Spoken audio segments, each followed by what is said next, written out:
കഴിഞ്ഞ ചില ദിവസങ്ങളായി നമ്മൾ ഒരുമിച്ച് പഠിച്ച് ചിന്തിച്ചു വന്നതായ വിഷയത്തിൻ്റെ ബാക്കി ഭാഗത്തേക്ക് കർത്താവിൽ ശരണപ്പെട്ട് പ്രവേശിക്കുവാൻ ഞാൻ ആഗ്രഹിക്കുകയാണ്.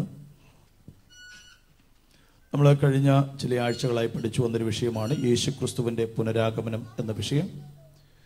യേശുക്രിസ്തുവിൻ്റെ പുനരാഗമനം എന്ന വിഷയവുമായി ബന്ധപ്പെട്ട് ഞാൻ ഓർമ്മിപ്പിച്ചിരുന്നു, യേശുക്രിസ്തുവിൻ്റെ പുനരാഗമനത്തിന് എന്ത് അഷ്വറൻസ് ആണ്, ഉറപ്പാണ് നമുക്കുള്ളത് എന്നുള്ളതിനെക്കുറിച്ച്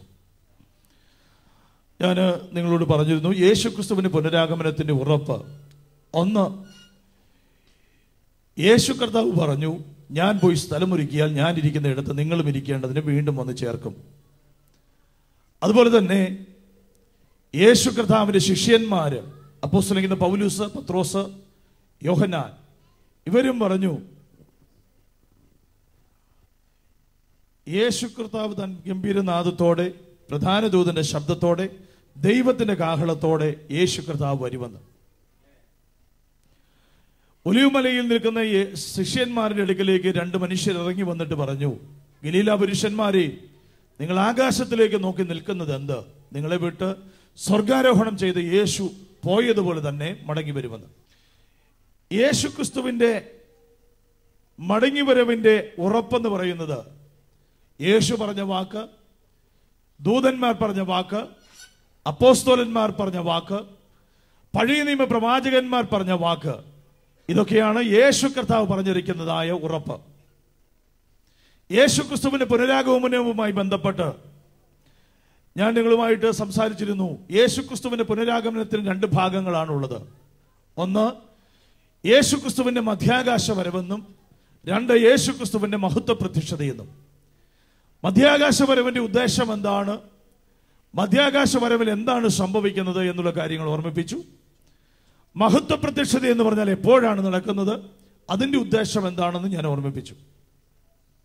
ഇന്ന് രാത്രിയും നമ്മൾ ഒരുമിച്ച് ശാന്തമായി ചിന്തിച്ചു തുടങ്ങുന്ന ഭാഗമെന്ന് പറയുന്നത് യേശുക്രിസ്തുവിന്റെ പുനരാഗമനത്തിന്റെ അടയാളം എന്നുള്ളൊരു വിഷയമാണ്. ഇന്ന് രാത്രി മുതൽ നമ്മൾ ചിന്തിച്ചു തുടങ്ങുന്നത്. മർക്കോസ് എഴുതിയ സുവിശേഷം അതിന്റെ 13-ാമത്തെ അധ്യായം 1 മുതലുള്ള വാക്യങ്ങൾ ഒരാൾക്ക് വായിക്കാം. അവൻ ദൈവാലയത്തെ വിട്ടുപോകുമ്പോൾ ശിഷ്യന്മാരിൽ ഒരുത്തൻ, ഗുരു, ഇതാ എങ്ങനെയുള്ള കല്ല്, എങ്ങനെയുള്ള പണി എന്നവനോട് പറഞ്ഞു. യേശു അവനോട്, നീ വലിയ പണി കാണുന്നുവോ? ഇടിക്കാതെ കല്ലിന്മേൽ കല്ലിവിടെ ശേഷിക്കയില്ല എന്ന് പറഞ്ഞു. പിന്നെ അവൻ ഒലിവുമലയിൽ ദൈവാലയത്തിന് നേരെ ഇരിക്കുമ്പോൾ പത്രോസും യാക്കോബും യോഹന്നാനും അന്ത്രയോസും സ്വകാര്യമായി അവനോട്, ഇതെപ്പോൾ സംഭവിക്കും? അതിനെല്ലാം നിവർത്തി വരുന്ന കാലത്തിന്റെ ലക്ഷണം എന്ത് എന്ന് ഞങ്ങളോട് പറഞ്ഞാലും എന്ന് ചോദിച്ചു. മർക്കോസിന്റെ സുവിശേഷം 13-ാമത്തെ അധ്യായം 1 മുതലുള്ള വാക്യങ്ങൾ വായിക്കുമ്പോൾ യേശു കർത്താവ് ദൈവാലയത്തെ വിട്ടുപോകുമ്പോൾ ശിഷ്യന്മാരിൽ ഒരുത്തൻ, ഗുരു, ഇതാ എങ്ങനെയുള്ള കല്ല്, എങ്ങനെയുള്ള പണി എന്ന് അവനോട് പറഞ്ഞു. യേശു അവനോട്, നീ വലിയ പണി കാണുന്നുവോ? ഇടിക്കാതെ കല്ലിന്മേൽ കല്ല് ഇവിടെ ശേഷിക്കയില്ല എന്ന് പറഞ്ഞു. യേശു കർത്താവ് ദൈവാലയത്തിൽ നിന്ന് പുറത്തേക്ക് ഇറങ്ങുമ്പോൾ യേശു കർത്താവിന്റെ ശിഷ്യന്മാരിൽ ഒരുത്തൻ യേശുക്രിസ്തുവിന്റെ അടുക്കൽ വന്ന് യേശു കർത്താവിനോട് പറയുകയാ. എന്താ പറയുന്നത്? ഗുരു, ഇത് എങ്ങനെയുള്ള കല്ല്, എങ്ങനെയുള്ള പണി എന്ന് അവനോട് പറഞ്ഞു. യേശുവിനോട് പറയുക, ഇതെങ്ങനെയുള്ള കല്ല, ഇതെങ്ങനെയുള്ള പണിയാ എന്ന് പറഞ്ഞാൽ യഹൂദന്മാർക്ക് വേണ്ടി തകർന്നുപോയി യെരൂശലേം ദൈവാലയം പുതുക്കിപ്പണിയുകയാണ് ഹെരോദാവ്.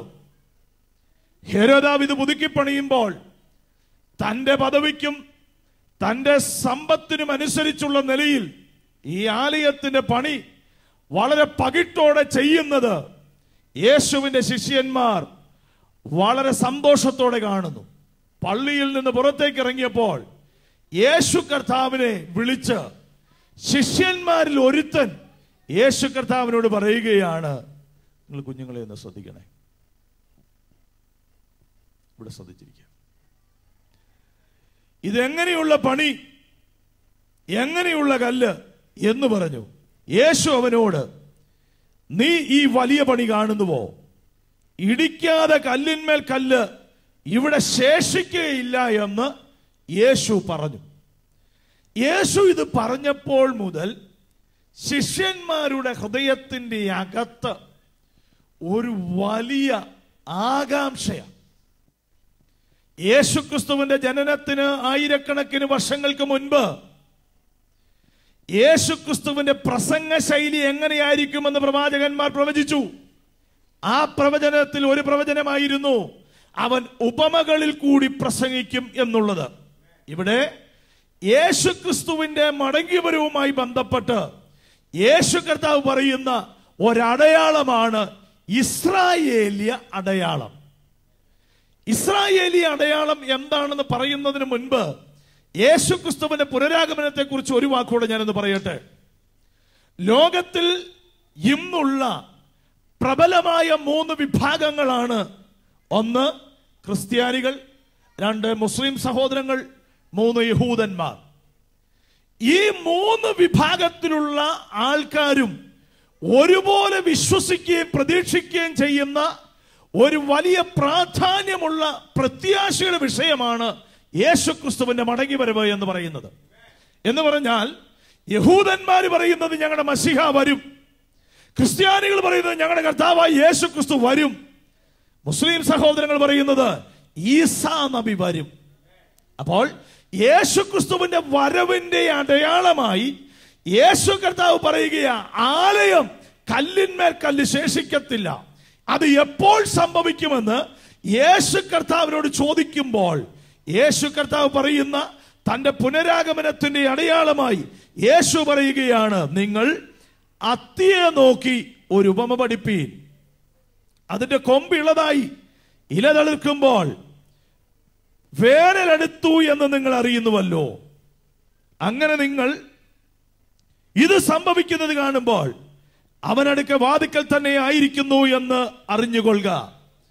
യേശു കർത്താവ് ഈ ശിഷ്യന്മാരോട് പറയുകയാ, എപ്പോഴാ സംഭവിക്കുന്നത് എന്നുള്ളതിന് മറുപടി, അത്തി തളിർക്കും, അപ്പോൾ നിങ്ങൾക്കറിയാം വേനൽ അടുത്തു എന്ന് പറഞ്ഞതുപോലെ യേശു കർത്താവ് ഈ ശിഷ്യന്മാരോട് പറയുന്നു, അത്തി തളിർക്കും. അത്തി എന്നുള്ള വിഷയത്തെക്കുറിച്ച് നമ്മൾ മനസ്സിലാക്കണം. യഹൂദന്മാരുമായിട്ടുള്ള ബന്ധത്തിൽ, ഇസ്രായേൽ ജനവുമായിട്ടുള്ള ബന്ധത്തിൽ അവരുടെ രാഷ്ട്രീയം, സാംസ്കാരികം, ആത്മീകം, ഒന്നുകൂടെ ഞാൻ പറയാം, യഹൂദന്മാരുടെ ആത്മീകം, യഹൂദന്മാരുടെ രാഷ്ട്രീയം, അവരുടെ സാംസ്കാരികം, ഈ 3 വിഷയങ്ങളെ പ്രതിപാദിക്കേണ്ടതിന് വേദപുസ്തകം പരിശോധിക്കുമ്പോൾ 3 ചെടികളുമായിട്ടുള്ള ബന്ധത്തിൽ അവരെ ഉപമിക്കുന്നത് നമുക്ക് തിരുവെഴുത്തിൽ കാണുവാൻ കഴിയും.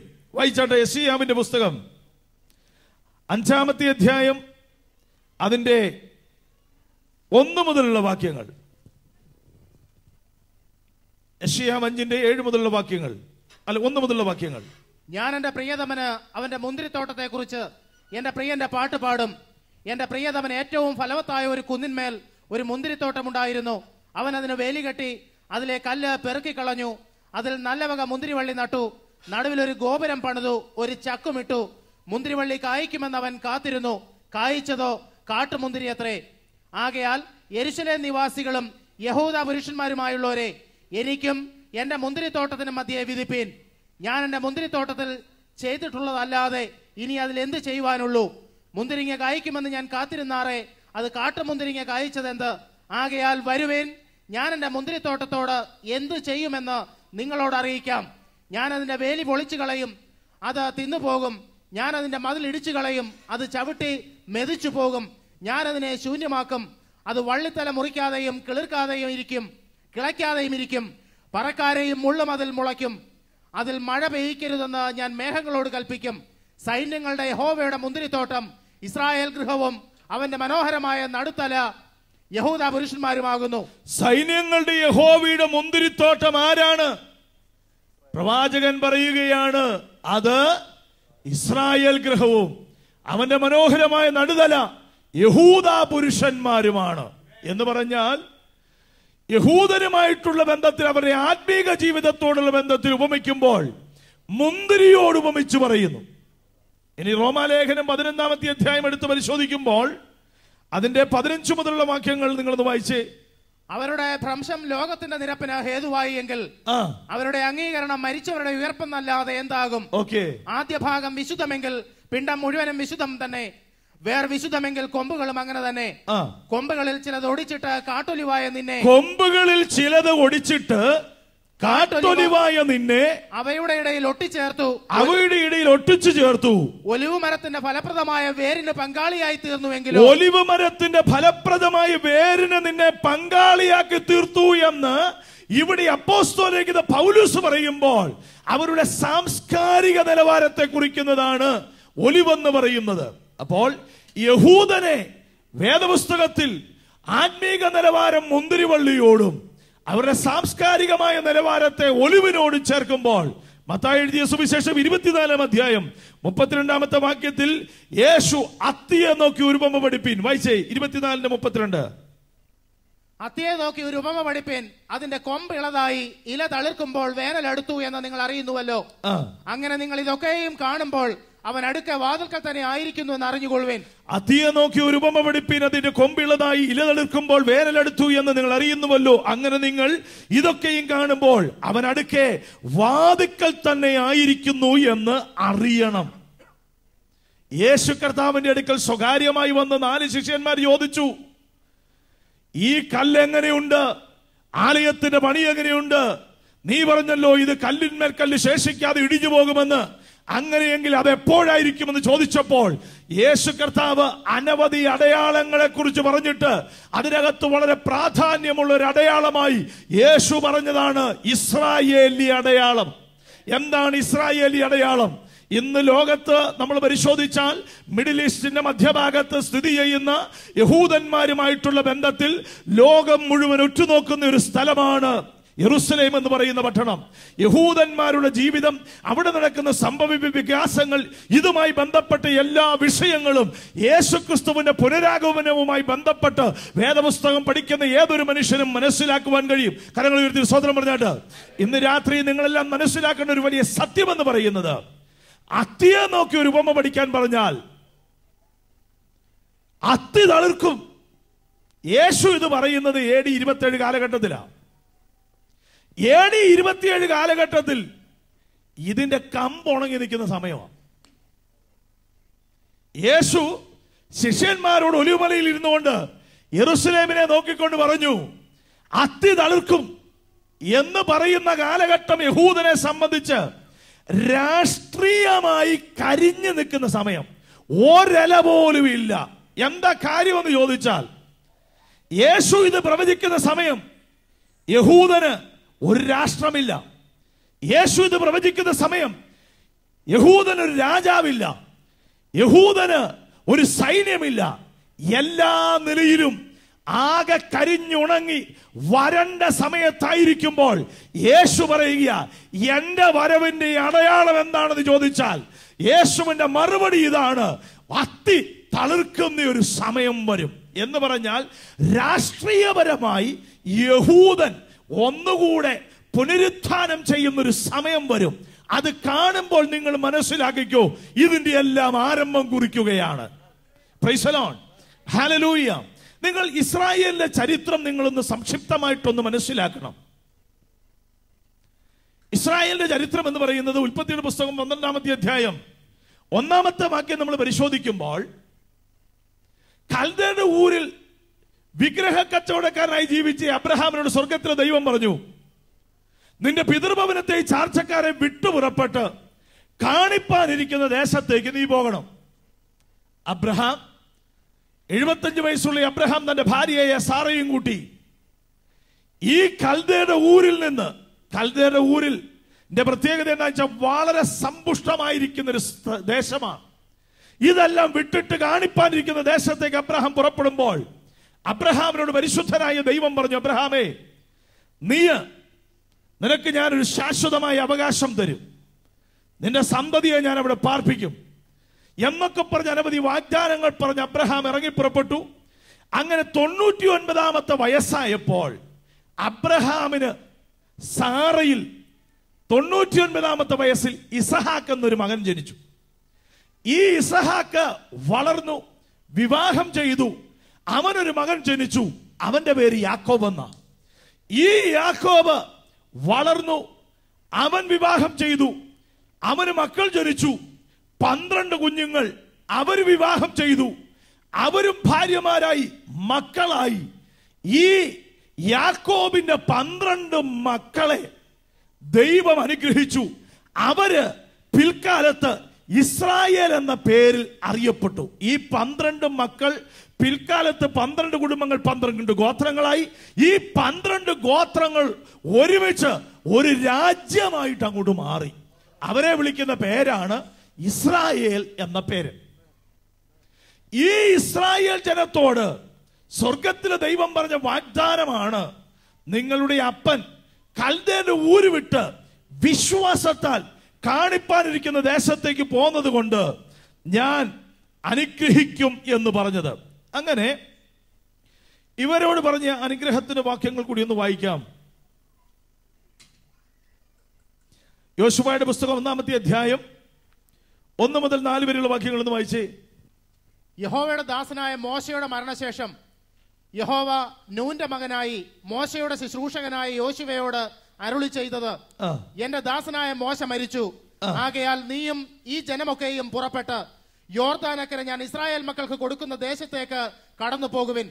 നിങ്ങളുടെ ഉള്ളംകാൽ ചവിട്ടുന്ന സ്ഥലമൊക്കെയും ഞാൻ മോശയോട് കൽപ്പിച്ചതുപോലെ നിങ്ങൾക്ക് തന്നിരിക്കുന്നു. മരുഭൂമിയും ഈ ലെബാനോനും തുടങ്ങി ഫ്രാത്ത് എന്ന മഹാനദി വരെയും ഹിത്യരുടെ ദേശമൊക്കെയും പടിഞ്ഞാറ് മഹാസമുദ്രം വരെയും നിങ്ങളുടെ അതിരായിരിക്കും. ഇവിടെ പരിശുദ്ധനായ ദൈവം മോശയുടെ മരണശേഷം യോശുവയോട് പറയുകയാ, തരാൻ പോകുന്ന ദേശത്തിന്റെ അതിര്. വീണ്ടും നിങ്ങൾക്ക് അതിര് ഒന്നുകൂടെ ക്ലിയർ ആക്കാൻ ഞാനൊരു കാര്യം പറയാമല്ലോ. വായിച്ചേ, സംഖ്യാപുസ്തകം 34-ാമത്തെ അധ്യായം 2 മുതലുള്ള വാക്യങ്ങൾ, 1 മുതലുള്ള വാക്യങ്ങൾ. സംഖ്യാപുസ്തകം 34-ന്റെ 1 മുതലുള്ള വാക്യങ്ങൾ. യഹോവ പിന്നെയും മോശയോട് അരുളി ചെയ്തത്, ഇസ്രായേൽ മക്കളോട് നീ കൽപ്പിക്കേണ്ടതെന്നാൽ, നിങ്ങൾ കനാൻ ദേശത്തെത്തുമ്പോൾ നിങ്ങൾക്ക് അവകാശമായി വരുവാനിരിക്കുന്ന ദേശത്തിന്റെ അതിർ ഇങ്ങനെ ആയിരിക്കണം. ഇവരോട് പറയുകയാ, നിങ്ങൾക്ക് അവകാശമായി വരുവാനിരിക്കുന്ന ദേശത്തിന്റെ അതിർ ഇങ്ങനെ ആയിരിക്കണം. ഇസ്രായേൽ ജനത്തിനോട് സ്വർഗത്തിലെ ദൈവം ദേശത്തെത്തുന്നതിന് മുമ്പ് തന്നെ എന്ത് ചെയ്യുക? നിങ്ങൾക്ക് തരാൻ പോകുന്ന ദേശത്തിന്റെ അതിര്. നമ്മുടെ ദൈവത്തിന്റെ കരുതലേ അവർ കണ്ടിട്ടില്ല. അതിന് മുമ്പേ പറയാം, നിന്റെ അതിരിങ്ങനെയാ. അടുത്ത വാക്യം വായിച്ചേ. തെക്കേ ഭാഗം സീൻ മരുഭൂമി തുടങ്ങി ഏദോമിന്റെ വശത്തുകൂടി ആയിരിക്കണം. നിങ്ങളുടെ തെക്കേ അതിർ കിഴക്ക് ഉപ്പുകടലിന്റെ അറ്റം തുടങ്ങിയായിരിക്കണം. പിന്നെ നിങ്ങളുടെ അതിർ അക്രബീം കയറ്റത്തിന് തെക്കോട്ട് തിരിഞ്ഞ് സീനിലേക്ക് കടന്ന് കാദേശ് ബർന്നേയുടെ തെക്ക് അവസാനിക്കണം. അവിടെ നിന്ന് ഹസർ അദ്ദാർ വരെ ചെന്ന് അസ്മോനിലേക്ക് കടക്കണം. പിന്നെ അതിർ അസ്മോൻ തുടങ്ങി മിസ്രയീം തോട്ടിലേക്ക് തിരിഞ്ഞ് സമുദ്രത്തിങ്കിൽ അവസാനിക്കണം. പടിഞ്ഞാറോ മഹാസമുദ്രം അതിറായിരിക്കണം. അത് നിങ്ങളുടെ പടിഞ്ഞാറേ അതിർ. വടക്കോ മഹാസമുദ്രം തുടങ്ങി ഹോർ പർവ്വതം നിങ്ങളുടെ അതിരാക്കണം. ഹോർ പർവ്വതം മുതൽ ഹമാത്ത് വരെ അതിരാക്കണം. സെദാദില അതിർ അവസാനിക്കണം. പിന്നെ അതിർ സിഫ്രോൻ വരെ ചെന്ന് ഹസാർ എനാനിൽ അവസാനിക്കണം. ഇത് നിങ്ങളുടെ വടക്കേ അതിർ. കിഴക്കോ ഹസാർ എനാൻ തുടങ്ങി ഷെഫാം വരെ നിങ്ങളുടെ അതിരാക്കണം. ഷെഫാം തുടങ്ങിയ അതിർ അയീന്റെ കിഴക്ക് ഭാഗത്ത് റിബ്ല വരെ ഇറങ്ങിച്ചെന്നിട്ട് കിന്നേരത്ത് കടലിന്റെ കിഴക്കേ കര തൊട്ടിരിക്കണം. അവിടെ നിന്ന് യോർദാൻ വഴിയായി ഇറങ്ങിച്ചെന്ന് ഉപ്പുകടലെങ്കിൽ അവസാനിക്കണം. ഇത് ചുറ്റും നിങ്ങളുടെ ദേശത്തിന്റെ അതിറായിരിക്കണം. അടുത്തത് 13. മോശ ഇസ്രായേൽ മക്കളോട് കൽപ്പിച്ചത്, നിങ്ങൾക്ക് ചീട്ടിനാൽ അവകാശമായി ലഭിക്കാനുള്ളതായി യഹോവ 9 ഗോത്രങ്ങൾക്ക് കൊടുപ്പാൻ കൽപ്പിച്ചിട്ടുള്ള ദേശം ഇതുതന്നെ. രൂബേൻ ഗോത്രക്കാരുടെ കുടുംബങ്ങൾക്കും ഗാദ് ഗോത്രക്കാരുടെ കുടുംബങ്ങൾക്കും മനശ്ശെയുടെ പാതി ഗോത്രത്തിനും താന്താങ്ങളുടെ അവകാശം ലഭിച്ചുവല്ലോ. ഈ 2.5 ഗോത്രത്തിന് അവകാശം ലഭിച്ചത് കിഴക്കൻ പ്രദേശത്ത് യെരിഹോവിന് കിഴക്ക് യോർദാനക്കരയായിരുന്നു. ആവർത്തനങ്ങളുടെ പുസ്തകം 28-ാമത്തെ അധ്യായം അതിന്റെ 14 മുതലുള്ള വാക്യങ്ങൾ ഒരാൾക്കൊന്ന് വായിച്ചാട്ട്. ആവർത്തനങ്ങളുടെ പുസ്തകം 28-ാമത്തെ അധ്യായം 14 മുതലുള്ള വാക്യങ്ങൾ. ഞാനിന്ന് നിന്നോട് ആജ്ഞാപിക്കുന്ന വചനങ്ങളിൽ യാതൊന്നിനും വിട്ട് അന്യ ദൈവങ്ങളെ പിന്തുടർന്ന് സേവിപ്പാൻ നീ ഇടത്തോട്ടോ വലത്തോട്ടോ മാറരുത്. എന്നാൽ നീ നിരുദൈവമായ യഹോവയുടെ വാക്ക് കേട്ട് ഞാൻ ഇന്ന് നിന്നോട് ആജ്ഞാപിക്കുന്ന അവന്റെ കൽപ്പനകളും ചട്ടങ്ങളും പ്രമാണിച്ചു നടക്കാഞ്ഞാൽ ഈ ശാപമൊക്കെയും നിനക്ക് വന്ന് ഭവിക്കും. സ്വർഗത്തിലെ ദൈവം ആവർത്തനങ്ങളുടെ പുസ്തകം 28-ാമത്തെ അധ്യായത്തിൽ പറയുക, ഞാൻ ആജ്ഞാപിക്കുന്ന വചനങ്ങൾ യാതൊന്നെങ്കിലും വിട്ട് അന്യദൈവങ്ങളെ പിന്തുടരുവാൻ സേവിപ്പാൻ നീ ഇടത്തോട്ടും വലത്തോട്ടും മാറരുത്. നീ നിന്റെ ദൈവമായ യഹോവയുടെ വാക്ക് കേട്ട് ഇന്ന് ഞാൻ നിന്നോട് ആജ്ഞാപിക്കുന്ന കൽപ്പനകളും ചട്ടങ്ങളും പ്രമാണിക്കുന്ന നടക്കാഞ്ഞാൽ നിനക്കിത് വരും, വന്നു ഭവിക്കും എന്ന് പറഞ്ഞു. തമ്പുരാൻ ഒരു നല്ല മുന്നറിയിപ്പ് മോശയിൽ കൂടി കൊടുത്തു. 400 വർഷം അടിമത്വത്തിലായിരുന്നു. അവിടുന്ന് വിടുതൽ പ്രാപിച്ച് നിങ്ങളിപ്പോൾ കനാൻ ദേശത്തേക്ക് കാലുകുത്താൻ പോവുകയാണ്. ആ ദേശത്ത് വരുമ്പോൾ മിക്കവാറും ഒക്കെ ഈ ഈജിപ്തിലെ ജീവിതത്തിന്റെ ബുദ്ധിമുട്ടും കഷ്ടപ്പാടും ഒക്കെ മറക്കും. പിന്നെ ഇവർ നല്ല വീട് പണിത് അതിനകത്ത് നല്ല താമസമൊക്കെ ആയി കഴിയുമ്പോൾ ആ ദൈവത്തെ മറക്കും എന്നറിയാവുന്നത് കൊണ്ട് മോശയിൽ കൂടി സ്വർഗത്തിലെ ദൈവം ഒരു മുന്നറിയിപ്പ് കൊടുത്തു. എന്തായിരുന്നു മുന്നറിയിപ്പ്? നിങ്ങൾ വചനം വിട്ട് ഇടത്തോട്ടും വലത്തോട്ടും എങ്ങാനും തിരിഞ്ഞാൽ നിങ്ങൾക്ക് വരാൻ പോകുന്ന ഗതികേട് എന്താണ്? എന്താണ് ഗതികേട്? 64-ാമത്തെ വാക്യം വായിച്ചേ. 28-ാം അധ്യായം 64-ാമത്തെ വാക്യം. യഹോവ നിന്നെ ഭൂമിയുടെ ഒരു അറ്റം മുതൽ മറ്റേ അറ്റം വരെ സർവ്വജാതികളുടെയും ഇടയിൽ ചിതറിക്കും. അവിടെ നീയും നിന്റെ പിതാക്കന്മാരും അറിഞ്ഞിട്ടില്ലാത്തവയായി മരവും കല്ലും കൊണ്ടുള്ള അന്യദൈവങ്ങളെ നീ സേവിക്കും. യഹോവ നിന്നെ ഭൂമിയുടെ ഒരറ്റം മുതൽ മറ്റേ അറ്റം വരെ സർവ്വജാതികളുടെയും ഇടയിൽ ചിതറിക്കും.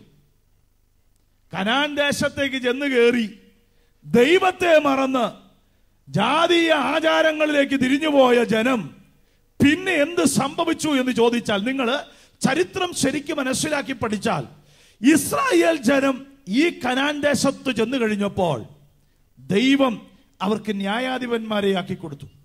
ന്യായാധിപന്മാർ ന്യായപാലനം നടത്തി. ജനം ആത്മീകത്തിൽ മുന്നേറേണ്ട ജനം പതുക്കെ അവരുടേതായിരിക്കുന്ന ഇഷ്ടത്തിന് സ്വാർത്ഥതയ്ക്കും ഒക്കെ പിറകെ യാത്ര ചെയ്തു. അവസാനം ന്യായാധിപനായ പ്രവാചകനായ ശമൂവേലിന്റെ കാലാവസാനത്തിൽ എത്തിയപ്പോൾ ശമൂവേൽ പറഞ്ഞു, ഇത്രയും കാലം ഞാൻ നിങ്ങളുടെ ന്യായാധിപനായിരുന്നു, ഇപ്പോഴെന്റെ മുടി നരച്ചിരിക്കുന്നു, ഞാൻ വൃദ്ധനായിരിക്കുന്നു, അതുകൊണ്ട് എന്റെ മക്കൾ നിങ്ങൾക്ക് ന്യായപാലനം ചെയ്യട്ടെ എന്ന് പറഞ്ഞപ്പോൾ ഈ 12 പിതാക്കന്മാരുടെ ഗോത്രപിതാക്കന്മാർ വന്നിട്ട് പറഞ്ഞു, ഞങ്ങൾക്ക് നിന്നെക്കുറിച്ചൊരു അഭിപ്രായ വ്യത്യാസവുമില്ല, നീ ദൈവത്തിന്റെ വഴിയിൽ തന്നെ ജീവിച്ചു, നീ ഞങ്ങൾക്ക് നല്ല മാതൃകാ പുരുഷനായിരുന്നു, നീ ഞങ്ങളുടെ കയ്യിൽ നിന്ന് കൈക്കൂലി വാങ്ങിച്ചിട്ടില്ല, നീ ആരെയും കളിപ്പിച്ചിട്ടില്ല എന്നുള്ള നല്ല വാക്കുകളൊക്കെ പറഞ്ഞിട്ട് ഗോത്രപിതാക്കന്മാർ വിളിച്ചു പറഞ്ഞു, പക്ഷെ നിന്റെ മക്കൾ നിന്റെ വഴിയിൽ അല്ല, നിന്റെ മക്കൾ നിന്റെ വഴിയിൽ അല്ല എന്ന് പ്രവാചകനും ന്യായാധിപനുമായിരിക്കുന്ന ശമൂവേലിന്റെ മുഖത്ത് നോക്കി പറഞ്ഞു. ഈ ശുശ്രൂഷകന്മാരായിരിക്കുന്നവരുടെ പഴയ നിയമ പുസ്തകം പരിശോധിച്ചാൽ ഏലി പുരോഹിതനായിരുന്നു ശമൂവേലിന് മുൻപ് ഉണ്ടായിരുന്ന. ശമൂവേലിന്റെ കാലഘട്ടത്തിൽ ശമൂവേലിനെ വളർത്തിക്കൊണ്ടുവന്നത് ഈ പുരോഹിതനാണ്. പക്ഷെ ശമൂവേൽ കുഴപ്പമില്ലായിരുന്നു. പക്ഷെ പുള്ളിയുടെ ഏലി പുരോഹിതന്റെ മക്കൾ ഏലിയുടെ വഴിയിലല്ല, ശമൂവേൽ പ്രവാചകന്റെ മക്കൾ ശമൂവേൽ പ്രവാചകന്റെ വഴിയിലല്ല. ദാവീദ് മക്കളെ വളർത്തി ശരിയായില്ല. അപ്പോൾ പെന്തിക്കോസുകാരായിരിക്കുന്ന നമ്മൾ ഓർത്തോണം, നമ്മുടെ മക്കളെ നല്ല രീതിയിൽ വളർത്താൻ മാതാപിതാക്കൾ വേണം ഉത്സാഹം കാണിക്കാൻ. ആരാധന 8 മണിക്കാണെങ്കിൽ 7:45 വന്നിരുന്ന് പ്രാർത്ഥിക്കുന്ന മാതാപിതാക്കൾ കാണണം, മാതാപിതാക്കൾ വരണം. അത് കണ്ട് മക്കൾ പഠിക്കണം. സൺഡേ സ്കൂളിന് 8 മണിക്കാണ് തുടങ്ങുന്നതെങ്കിൽ 8:45 പിള്ളേരെ കൊണ്ടുവരുന്ന മാതാപിതാക്കൾ മനസ്സിലാക്കണം, നാളെ നിങ്ങളുടെ പിള്ളേർ ആരാകും. സൺഡേ സ്കൂളിന് കുഞ്ഞുങ്ങളെ കൊണ്ടുവിടാൻ മാതാപിതാക്കൾ കാണിക്കുന്ന ഉത്സാഹം, നാളെ നിങ്ങൾ കുഞ്ഞ് ആത്മീയത്തിൽ വളരണോ വേണ്ടയോ എന്ന് തീരുമാനിക്കുന്നത് നിങ്ങളാ. നിങ്ങളുടെ കുഞ്ഞുങ്ങൾ ദൈവത്തെ ഭയപ്പെട്ട് ജീവിക്കണമെന്നുണ്ടെങ്കിൽ ഞാനൊരു വലിയ സത്യം നിങ്ങളോട് പറയാം, ഈ പ്രായത്തിൽ കുഞ്ഞുങ്ങളുടെ അകത്ത് കർത്താവിനെ കുറിച്ചുള്ള ഭയം കൊടുത്തില്ലെങ്കിൽ, ഞാനൊരിക്കലൊരു വീട്ടിൽ പോയി ഇങ്ങനെ ചില കാര്യങ്ങളൊക്കെ സംസാരിച്ചു കൊണ്ടിരുന്നപ്പം ഒരു 8 വയസ്സ് കാണും ഒരു മോൻ എൻ്റെ അടുത്ത് വന്ന് കാര്യം ചോദിച്ചു. എൻ്റെ അടുത്ത് ചോദിച്ചത്, അവൻ്റെ അടുത്ത് ആരോ കഥ പറഞ്ഞു കൊടുത്തു. എന്നോട് ചോദിക്കുക, ശരിയാണോ അങ്കിളെ, എന്താ സംഭവം? പരശുരാമൻ മഴ എറിഞ്ഞ കേരളം ഉണ്ടായി പൊങ്ങി വന്നെങ്കിൽ ആ പുള്ളിയുടെ ഏറൊരു ഭയങ്കര ഏറല്ലേ എന്ന് പറഞ്ഞാൽ, പിള്ളേരെ സംബന്ധിച്ച് ഇന്നത്തെ കാലത്തെ പിള്ളേർ പലതും കേട്ടാൽ അവർക്കിത് ആദ്യം അങ്ങ് വിശ്വസിക്കത്തില്ല. മീഡിയ അത്രത്തോളം വളർന്നു, കുഞ്ഞുങ്ങൾക്ക് വിവരമുണ്ട്.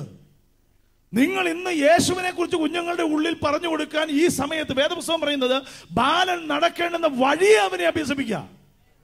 അങ്ങനെ ചെയ്താൽ വൃദ്ധനായാലും അവൻ എന്ത് ചെയ്യത്തില്ല.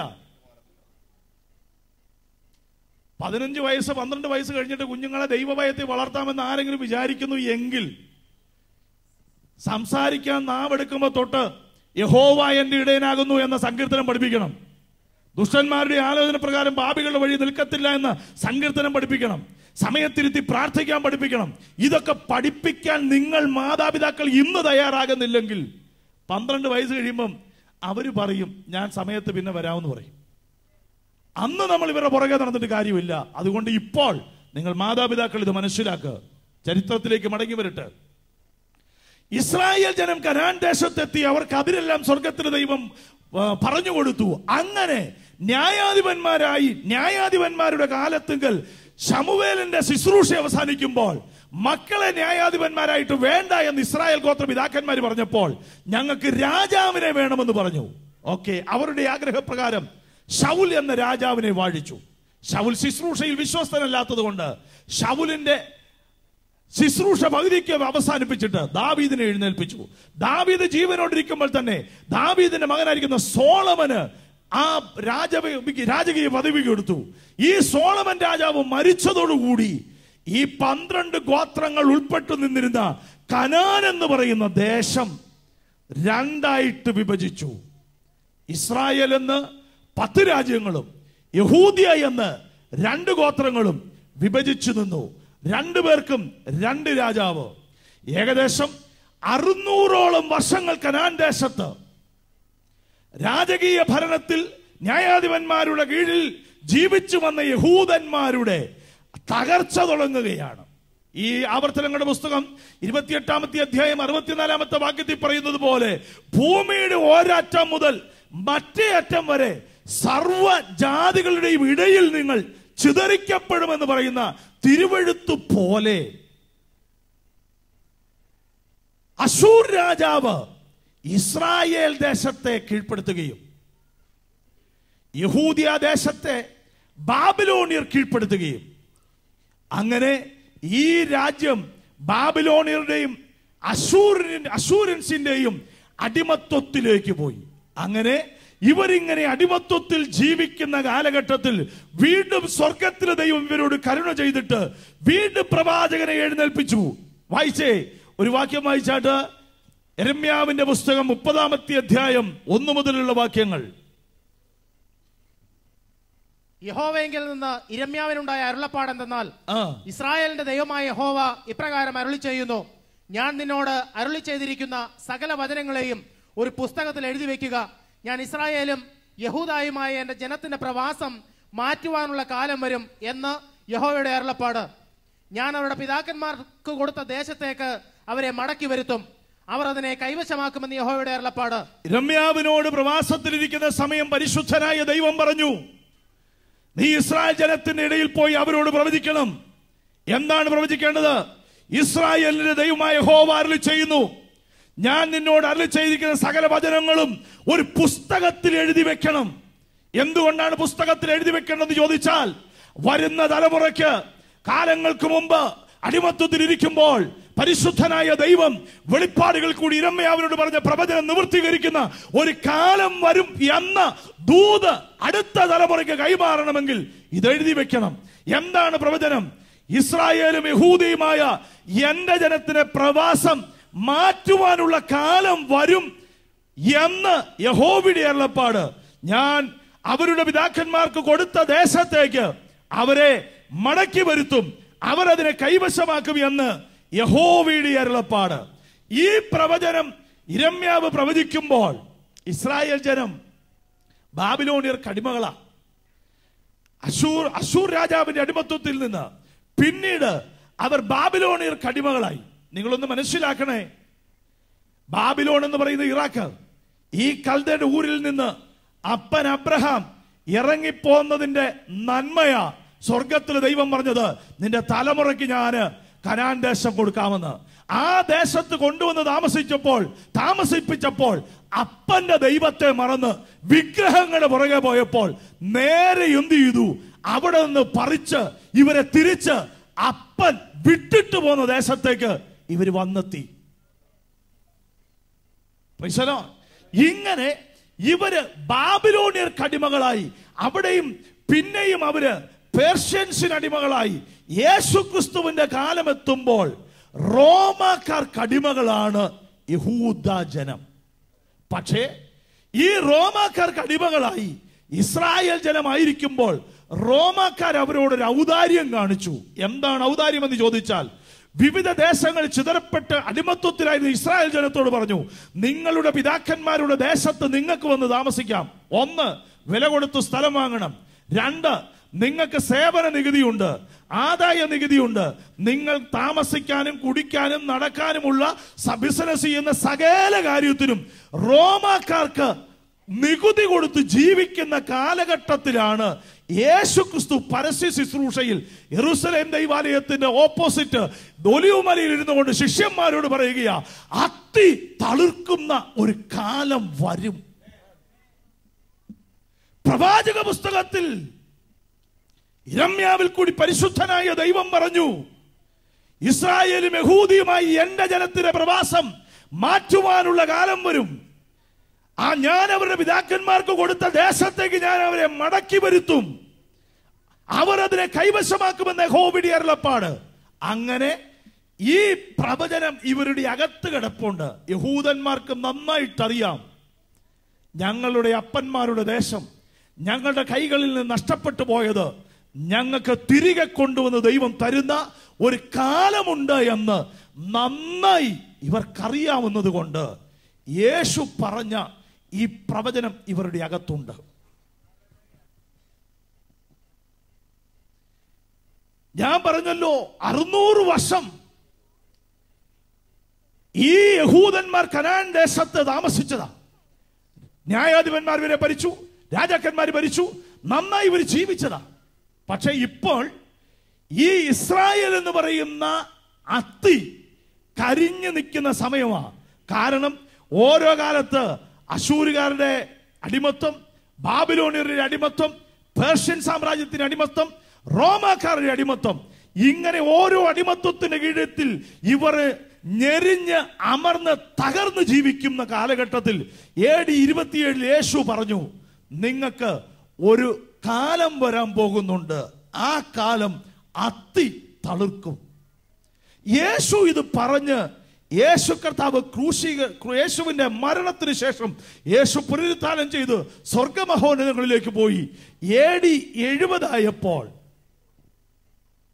യഹൂദന്മാരുടെ ദൈവാലയം ടൈറ്റസ് രാജാവ് ഒന്ന് ആക്രമിച്ച് കീഴ്പ്പെടുത്തി, ആലയം കൊള്ളയടിച്ച് ആയിരക്കണക്കിന് യഹൂദന്മാരെ കൊന്നൊടുക്കി. AD 135 റോമൻ സെനറ്റ് ഒരു നിയമം പാസാക്കി, ഇസ്രായേലിൽ താമസിക്കുന്ന സകല യഹൂദന്മാരും റോമൻ ഗവൺമെന്റ് നിയമിക്കുന്നത് പോലെ അവരുടെ സാമ്രാജ്യത്തിന്റെ വിവിധ ഭാഗങ്ങളിൽ കൂട്ടം കൂട്ടമായിട്ടല്ലാതെ ചിതറിപ്പാർക്കണമെന്ന്. ഈ ആവർത്തനങ്ങളുടെ പുസ്തകം 28-ാമത്തെ അധ്യായത്തിന്റെ 64-ാമത്തെ വാക്യത്തിൽ പ്രവാചകനായിരിക്കുന്ന മോശ പറഞ്ഞു, ഭൂമിയുടെ ഒരറ്റം മുതൽ മറ്റേ അറ്റം വരെ സർവ്വജാതികളുടെയും ഇടയിൽ നിങ്ങളെ ചിതറിക്കും എന്ന് പറഞ്ഞ പ്രവചനം പോലെ AD 135 യഹൂദന്മാർ തങ്ങളുടെ പിതാക്കന്മാരുടെ കല്ലറ നിൽക്കുന്ന ദൈവം വാഗ്ദാനം ചെയ്ത ആ ദേശം വിട്ട് ദേശം മുഴുവനുമായി സകല ജാതികളുടെയും ഇടയിലേക്ക് ചിതറിക്കപ്പെട്ടു. അങ്ങനെ ചിതറിക്കപ്പെട്ട സമയത്ത് വന്നുകൂടിയ ഒരു വിഭാഗമാണ് ഇന്ത്യയിൽ കേരളത്തിലെ കൊടുങ്ങല്ലൂർ എന്ന് പറയുന്നതും കൊച്ചിയിലെ മട്ടാഞ്ചേരി എന്ന് പറയുന്ന സ്ഥലത്തും ഈ യഹൂദന്മാര് വന്ന് കുടിയേറി പാർത്തു. അവരോട് സ്വർഗത്തിലെ ദൈവം പറഞ്ഞു, നിങ്ങൾ കനാൻ ദേശത്ത് ചെല്ലുമ്പോൾ ദൈവത്തിന്റെ വചനം വിട്ട് ഇടത്തോട്ടോ വലത്തോട്ടോ വിട്ടുമാറാതെ ദൈവവചനം അനുസരിക്കാതെ ജീവിച്ചാൽ നിങ്ങളെ ഞാൻ അറിയാത്ത ജാതികളുടെ ഇടയിലേക്ക് ചിതറിക്കുമെന്ന് പറഞ്ഞ പ്രവചനം അവരുടെ ജീവിതത്തിൽ നിറവേറ്റപ്പെട്ടു. അങ്ങനെ നിറവേറ്റപ്പെട്ട യഹൂദന്മാർ വിവിധ രാജ്യങ്ങളിൽ അവർ കണ്ണുനീരോടും പ്രാർത്ഥനയോടും ദൈവത്തിന്റെ സമയത്തിന് വേണ്ടി കാത്തിരിക്കുകയാണ്. അങ്ങനെ ഇരിക്കുമ്പോൾ വായിച്ചേ, ഒരു വാക്യോടെ വായിച്ചേ, യെശയ്യാവിന്റെ പുസ്തകം 11-ാമത്തെ അധ്യായം അതിന്റെ 11 മുതലുള്ള വാക്യങ്ങൾ കൂടി വായിച്ചേ. അന്നാളിൽ കർത്താവ് തന്റെ ജനത്തിൽ ശേഷിച്ചിരിക്കുന്ന ശേഷിപ്പിനെ അശ്ശൂരിൽ നിന്നും മിസ്രയീമിൽ നിന്നും പദോസിൽ നിന്നും കൂശിൽ നിന്നും ഏലാമിൽ നിന്നും ശിനാരിൽ നിന്നും ഹാമാത്തിൽ നിന്നും സമുദ്രത്തിലെ ദ്വീപുകളിൽ നിന്നും വീണ്ടുകൊള്ളുവാൻ രണ്ടാം പ്രാവശ്യം കൈനീട്ടും. അവൻ ജാതികൾക്ക് ഒരു കൊടിയുയർത്തി ഇസ്രായേലിന്റെ ഭ്രഷ്ടന്മാരെ ചേർക്കുകയും യഹൂദായുടെ ചിതറിപ്പോയവരെ ഭൂമിയുടെ 4 ദിക്കുകളിൽ നിന്ന് ഒന്നിച്ചു കൂട്ടുകയും ചെയ്യും. വേദപുസ്തകത്തിൽ യെശയ്യാവിന്റെ പുസ്തകം 11:11 പറയുന്നു, കർത്താവ് അന്നാളിൽ കർത്താവ് തന്റെ ജനത്തിൽ ശേഷിച്ചിരിക്കുന്ന ശേഷിപ്പിനെ അശൂരിൽ നിന്നും മിസ്രൈമിൽ നിന്നും പത്രോസിൽ നിന്നും കൂശിൽ നിന്നും എലാമിൽ നിന്നും ശിനാരിൽ നിന്നും ഹമാത്തിൽ നിന്നും സമുദ്രങ്ങളുടെ ദ്വീപുകളിൽ നിന്നും വീണ്ടുകൊള്ളുവാൻ രണ്ടാം പ്രാവശ്യം കൈനീട്ടും. ഒന്നാം പ്രാവശ്യം നീട്ടിയത് ഈജിപ്തിന്റെ അടിമത്വത്തിൽ 400 വർഷം കിടന്നു. അവിടുന്ന് നീട്ടിയ ഭുജത്താൽ മോശയിൽ കൂടി വിടുവിച്ചു കനാനിലേക്ക് കൊണ്ടുവന്നു. ആ കനാൻ ദേശത്ത് വന്നപ്പോൾ അവിടെ നിന്ന് വീണ്ടും അനുസരണക്കേട് കാണിച്ചു. ലോകത്തിന്റെ വിവിധ ഭാഗങ്ങളിലേക്ക് ചിതറിക്കപ്പെട്ടു. അവർ ദൈവത്തിന്റെ സന്നിധിയിൽ ഉപവാസത്തോടും പ്രാർത്ഥനയോടും കൂടി ആയിരിക്കുമ്പോൾ വീണ്ടും അവരുടെ ഇടയിൽ നിന്ന് ഒരു പ്രവാചകനെ എഴുന്നേൽപ്പിച്ചിട്ട് പരിശുദ്ധനായ ദൈവം പറഞ്ഞു, വീണ്ടും ഞാൻ രണ്ടാം പ്രാവശ്യവും കൈനീട്ടും. അപ്പോഴെന്താണ് സംഭവിക്കുന്നത്?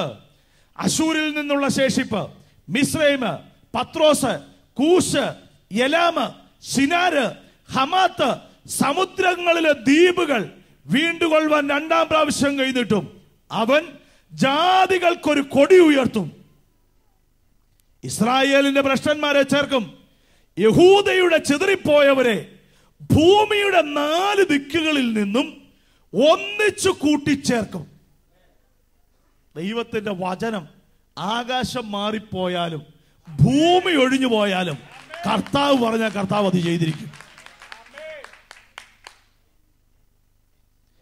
ഈ പ്രവചനം ഇവർക്കുള്ളിടത്തോളം കാലം അവർക്കറിയാം ഒരു കാലം വരും. രണ്ടാമത് ദൈവം ഒന്നുകൂടെ കൈനീട്ടുന്ന ഒരു കാലം വരും. ആ കാലഘട്ടത്തിൽ ഭൂമിയുടെ 4 ദിക്കുകളിൽ നിന്നും ഭൂമിയുടെ ദ്വീപുകളിൽ നിന്ന് ഏതൊക്കെ ദേശത്തേക്ക് യഹൂദന്മാർ ചിതറിക്കപ്പെട്ടോ അവിടെ നിന്നെല്ലാം അവരെ വിടുവിക്കുവാൻ ദൈവത്തിന്റെ കയ്യാണ് നീട്ടുന്നത്. വിടാൻ പറ്റത്തില്ലെന്ന് ആര് പറഞ്ഞിട്ടുണ്ടോ അവന് വേണ്ടി ദൈവം തന്നെ നീട്ടിയ ഭുജത്താൽ അവരെ വിടുവിച്ചു കൊണ്ടുവന്നിട്ടുണ്ട്. അടുത്ത ആഴ്ച ഞാൻ അതിന്റെ ചരിത്രത്തിലേക്ക് വരാം. ഈ ഇസ്രായേൽ ജനത്തെ അവിടെ നിന്ന് സ്വർഗത്തിലെ ദൈവം വിടുവിക്കും എന്നൊരു ദൂത് അവർക്ക് കിടപ്പുണ്ട്.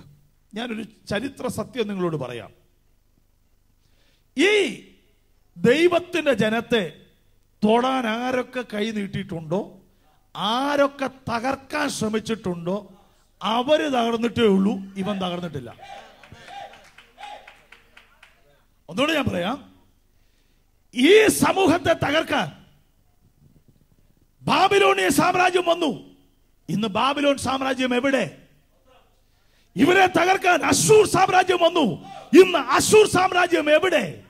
ഇവരെ തകർക്കാൻ പേർഷ്യൻ സാമ്രാജ്യം വന്നു. പേർഷ്യൻ സാമ്രാജ്യത്തിന്റെ അതിരെന്ന് പറഞ്ഞാൽ ഇന്ത്യ മുതൽ എത്യോപ്യ വരെയുള്ള സ്ഥലമായിരുന്നു അവരുടെ അതിര്. ഇന്ന് പേർഷ്യൻ സാമ്രാജ്യം എവിടെ? റോമൻ സാമ്രാജ്യം ഇവരെ അടിമകളായി കൊണ്ടുപോയി. റോമൻ സാമ്രാജ്യം എവിടെ? ഇതെല്ലാം തകർന്നപ്പോഴും BC 600 കാലഘട്ടത്തിൽ മുതൽ ലോകത്തിന്റെ വിവിധ ഭാഗങ്ങളിലേക്ക് ചിതറിക്കപ്പെട്ടു പോയ സകല യഹൂദ സമൂഹവും ഇന്നും ഒരു ജാതിയായി നിലനിൽക്കുന്നതിന് വേണ്ടിയുള്ള സത്യമെന്ന് ചോദിച്ചാൽ അവരോട് സ്വർഗത്തിൽ ദൈവം പറഞ്ഞിട്ടുണ്ട്, നിങ്ങളെ രണ്ടാമത് ഒന്നുകൂടെ വിടുവിക്കാൻ ഞാൻ എന്റെ കൈ നീട്ടും. ഇന്ന് രാത്രി എന്നെ കേൾക്കുന്ന ദൈവത്തിന്റെ പൈതലെ, സ്വർഗത്തിലെ ദൈവത്തിന് നിന്നെ കുറിച്ചൊരു പദ്ധതി ഉണ്ടെങ്കിൽ, സ്വർഗത്തിലെ ദൈവം നിന്നോടൊരു ദൂത് പറഞ്ഞിട്ടുണ്ടെങ്കിൽ, ആര് തകർക്കാൻ ശ്രമിച്ചാലും, ആര് ഇല്ലായ്മ ചെയ്യാൻ ശ്രമിച്ചാലും, ആര് മുടിച്ചു കളയാൻ ശ്രമിച്ചാലും അവൻ തകരും, നീ നിലനിൽക്കും. നീ തകരത്തില്ല, നീ നിലനിൽക്കും, പക്ഷെ അവൻ പോകും. അശൂർ സാമ്രാജ്യം പോയി, ബാബിലോൺ സാമ്രാജ്യം പോയി, പേർഷ്യൻ സാമ്രാജ്യം പോയി, റോമൻ സാമ്രാജ്യം പോയി. സാമ്രാജ്യങ്ങൾ പലതും തകർന്നപ്പോൾ ഇന്നും യഹൂദന്മാർ നിലനിൽക്കുന്നു. എന്താ കാര്യമെന്ന് ചോദിച്ചാൽ, നീട്ടിയ ഭുജത്താൽ വിടുവിക്കുന്ന സ്വർഗത്തിലെ ദൈവത്തിന്റെ കരുതൽ അവരുടെ കൂടെയുണ്ട്.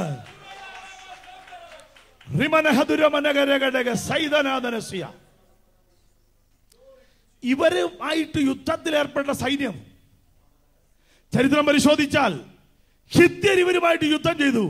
ഇന്ന് ഹിത്യൻസ് ഇല്ല. കനാന്യർ ഇവരുമായിട്ട് യുദ്ധം ചെയ്തു, ഹിവ്യർ ഇവരുമായിട്ട് യുദ്ധം ചെയ്തു, പെരിസ്യർ ഇവരുമായിട്ട് യുദ്ധം ചെയ്തു, ഗിർഗീസ്യർ ഇവരുമായിട്ട് യുദ്ധം ചെയ്തു, അമ്മോന്യർ ഇവരുമായിട്ട് യുദ്ധം ചെയ്തു, യെബൂസ്യർ ഇവരുമായിട്ട് യുദ്ധം ചെയ്തു. പക്ഷേ ഇവരുമായിട്ട് യുദ്ധത്തിൽ ഏർപ്പെട്ട സകല ജാതികളും വൈപ്പ് ഔട്ട് ചെയ്യപ്പെട്ടപ്പോഴും ഇവരെ വൈപ്പ് ഔട്ട് ചെയ്യുവാൻ ശ്രമിച്ച ജാതികൾ തകർന്നു. ഇവർ ഇന്ന് നിലനിൽക്കുന്നു. പേർഷ്യൻ സാമ്രാജ്യത്തിൽ അധികാരമുണ്ടായിരുന്ന ഹാമാൻ പറഞ്ഞു, മൊർദെഖായി എന്ന് പറയുന്നവന്റെ ഒരു സമൂഹമുണ്ട്. വേണമെങ്കിൽ വായിച്ചോ. എസ്തേറിന്റെ പുസ്തകം 3-ാമത്തെ അധ്യായം, എസ്തേറിന്റെ പുസ്തകം 3-ാമത്തെ അധ്യായം 5 മുതൽ 15 വരെയുള്ള വാക്യങ്ങൾക്കകത്ത് ഒന്ന് നിർത്തി 1-2 ആശയങ്ങളൊന്ന് വായിച്ചാട്ട്. എസ്തേർ 3-ാമത്തെ അധ്യായം 5 മുതലുള്ള വാക്യം. മൊർദെഖായി തന്നെ കുമ്പിട്ട് നമസ്കരിക്കുന്നില്ലെന്ന് കണ്ടിട്ട് ഹാമാൻ കോപം കൊണ്ട് നിറഞ്ഞു. എന്നാൽ മൊർദെഖായിയെ മാത്രം കയ്യേറ്റം ചെയ്യുന്നത് അവന് പുച്ഛകാര്യമായി തോന്നി. മൊർദെഖായിയുടെ ജാതി ഇന്നതെന്ന് അവന് അറിവ് കിട്ടിയിട്ടുണ്ടായിരുന്നു. അതുകൊണ്ട് അശ്വരോഷിന്റെ രാജ്യത്തെല്ലായിടത്തും ഉള്ള മൊർദെഖായിയുടെ ജാതിക്കാരായ യഹൂദന്മാരൊക്കെയും നശിപ്പിക്കേണ്ടതിന് ഹാമാൻ തരമന്വേഷിച്ചു. അഹശ്വേരോശ് രാജാവിന്റെ 12-ാം ആണ്ടിൽ നീസാൻ മാസത്തിൽ അവർ ആധാർ എന്ന 12-ാം മാസം വരെയും ഓരോ ദിവസത്തെയും ഓരോ മാസത്തെയും കുറിച്ച് ഹാമാന്റെ മുമ്പിൽ പൂരി എന്ന് ചീട്ടിട്ട് നോക്കി. പിന്നെ ഹാമാൻ അഹശ്വേരോശ് രാജാവിനോട്, നിന്റെ രാജ്യത്തിലെ സകല സംസ്ഥാനങ്ങളിലുമുള്ള ജാതികളുടെ ഇടയിൽ ഒരു ജാതി ചിന്നിച്ചിതറിച്ച് കിടക്കുന്നു. അവരുടെ ന്യായപ്രമാണങ്ങൾ മറ്റുള്ള സകല ജാതികളോടുള്ളതിനും വ്യത്യാസപ്പെട്ടിരിക്കുന്നു. നിങ്ങളത് ശ്രദ്ധിച്ചേ, അവരുടെ ന്യായപ്രമാണത്തിന് ഒരു പ്രത്യേകത ഉണ്ടെന്ന്. എന്താ പ്രത്യേകത?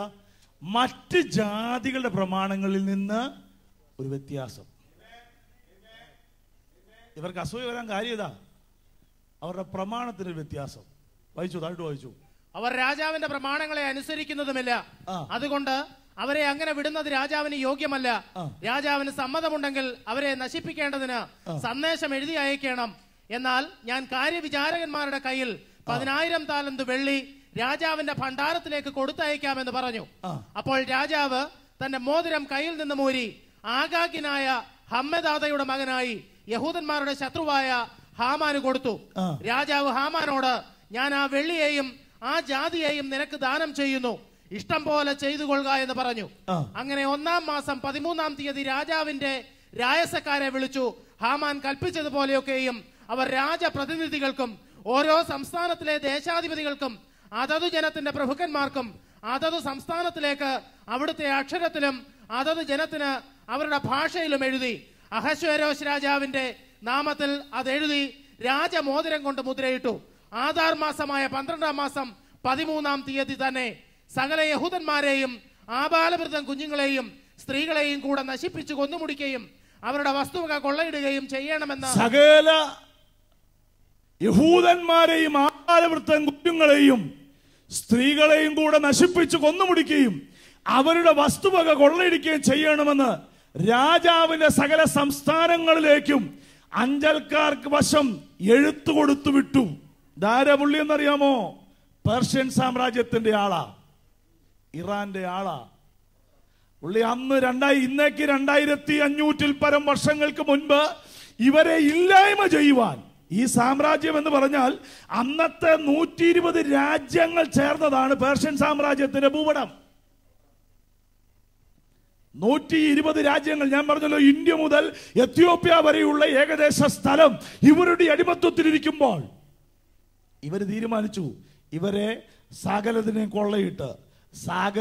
കൊള്ളയിട്ട് എല്ലാം നശിപ്പിക്കണമെന്ന്.